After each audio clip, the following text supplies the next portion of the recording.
Welcome to BGP Expert Talks, diving deep into the world of alternative proteins with the brightest experts, delivering key insights for corporate decision makers.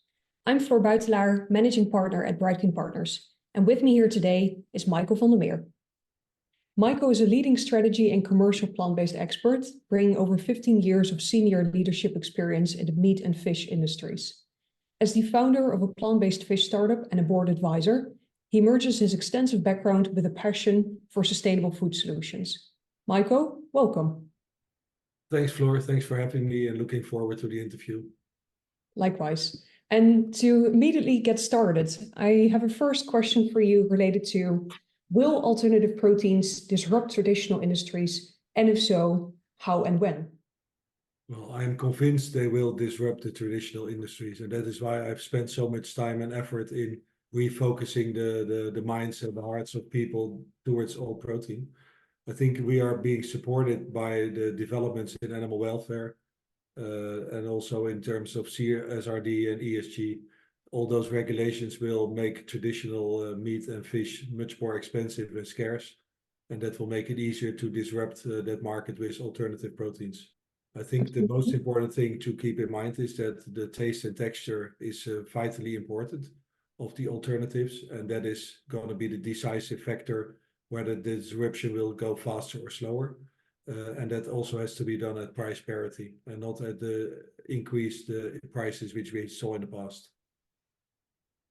Yeah, indeed. And taste, texture, price, we hear a lot in the industry. Of course, price is a factor that will also be partly solved because traditional animal-based prices will go up.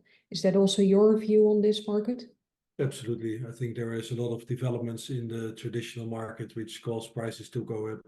And even if the industry might want to resist it for a while, they will not be able to do so given the new regulations coming up and the pressure from society in general. And you've been leading quite some of these traditional organizations in both meat and fish industries, also towards alternative protein activities.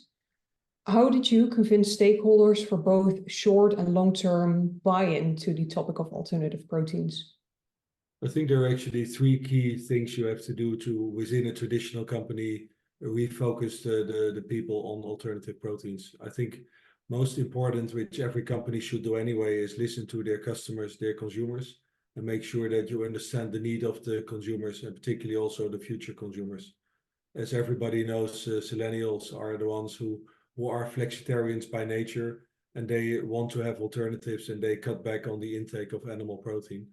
And therefore, serving that important group of customers is very important and follow their needs. Secondly, you need to identify the stakeholders in the company, shareholders, boards of directors, but also a works council, young talent program. And I think every group has their own agenda, but you need to understand how you can translate the alternative protein agenda to their agenda and bring them on board. And then interestingly enough, there's a third category. It's actually teenage daughters of older people like me who can convince their fathers to be more open-minded to this development. And one interesting side effect of the movement to alternative proteins is that I've seen QSR chains who are actively pushing plant-based on their menu, and they actually find it easier to get millennials to work for them. So in the present today's labor market, it's even a big plus to embrace this agenda, and it makes it easier to find the right people to support your company. Great to hear that. And once you have that buy-in internally, externally, how do you then take capabilities that might already exist within the company and those lacking to build those together to actually get started on alternative protein activities? Can you give some examples of how you've been doing that in the past? Yeah, it always starts with having a good vision and a good strategy. I think if you know where you are, where you want to go, then that is vitally important to get started in the right manner. And that and obviously I recommend that as a strategy consultancy. I fully agree to that. Yeah, exactly. That's why I'm happy to help you on those projects. And I think it's important to understand, are you in the private label or in branded? Which geographies are you looking for? Which channels are you looking for? What product assortments do you want to push? And what you typically see is that although traditional companies in meat, fish, poultry have, I would say, 2/3 of the capabilities already in-house in terms of technology, equipment, supply chain, customer relationships, they still need to develop the other 30%. And that is where they need help because it is countercultural, as it were, for the traditional companies. And I think, therefore, a very effective method to bring them on board is to identify a project team and to keep them a little bit separate from the core business and to give them a chance to develop their own agenda. And I think those companies who have done that have been very successful. The companies who have tried to completely integrate it from day one into the daily organization have struggled a lot.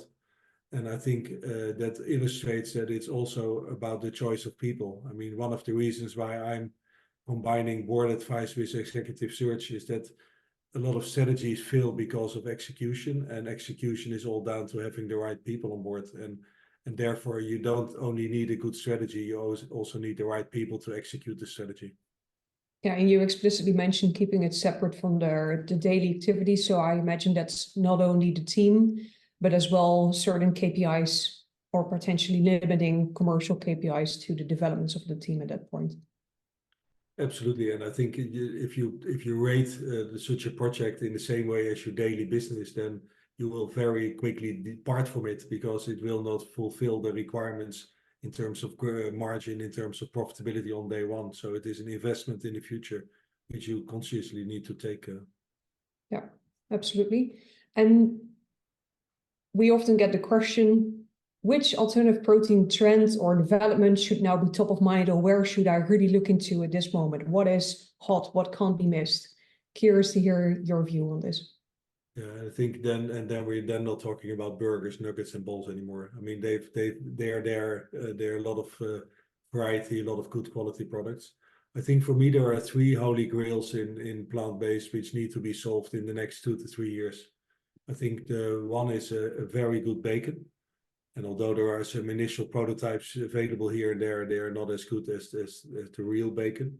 And that would have a big impact on a lot of QSR chains globally if you have a plant-based bacon. Secondly, a mozzarella. I've just learned yesterday that 60% of the carbon footprint of any large pizza chain is dependent on the mozzarella, the impact of the mozzarella. So if you have a good alternative for that, which is not easy, then you can have a huge quantity of product and you can have a big impact on the environment. And the third one, you see in retail that the pre-packed meat is more or less converted and available in a wide variety of products, but processed meat is not yet there. So I think also on the processed meat, which requires different technology and different product development, different ingredients, there is still work to be done. And I think if in 2-3 years these three categories can be satisfactorily attacked by different companies, then I think we can be very proud of the all protein movement.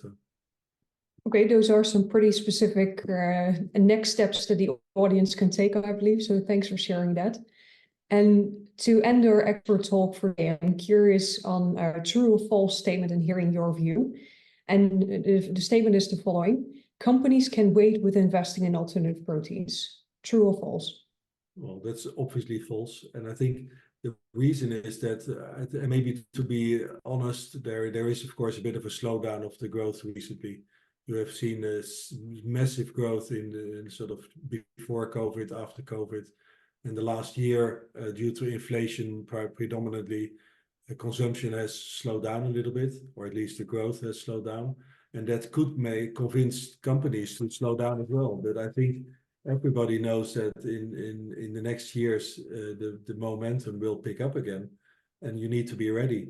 And I think people underestimate the time it takes to develop your capability in terms of technology, in terms of product development, in terms of the commercial way of working, like how do you communicate to your consumers the use of alternatives. And that is not easy. And my guess is an organization needs 3 to 5 years to be really competent in those necessary traits. And I think that is therefore you can't slow down. You need to keep moving so that you are ready in 3 to 5 years to satisfy the market demand then. And I'm very happy to see that big companies like IKEA, Compass Catering, Albert Heijn, but also Burger King are really pushing hard. They all go for minimum 50-50, a balanced diet, 50% plant, 50% animal-based. And I think with such companies pushing the boundaries, it certainly will happen. Great. And indeed, it takes a long time in order to build those capabilities internally, but of course, there are also fast tracks such as an acquisition or a partnership in some cases, but that comes back to the strategy where you referred to earlier. It all depends on what you envision, your ambitions, and the speed you want to take with that. Great. Thank you for your insights today, Mike. It was very useful. I hope the audience also enjoyed it. It was at least a pleasure to having you. And for everyone listening in, stay tuned for our next expert talk for corporate decision makers in alternative proteins. And meanwhile, stay in the loop while following us on LinkedIn. Thank you. Thank you.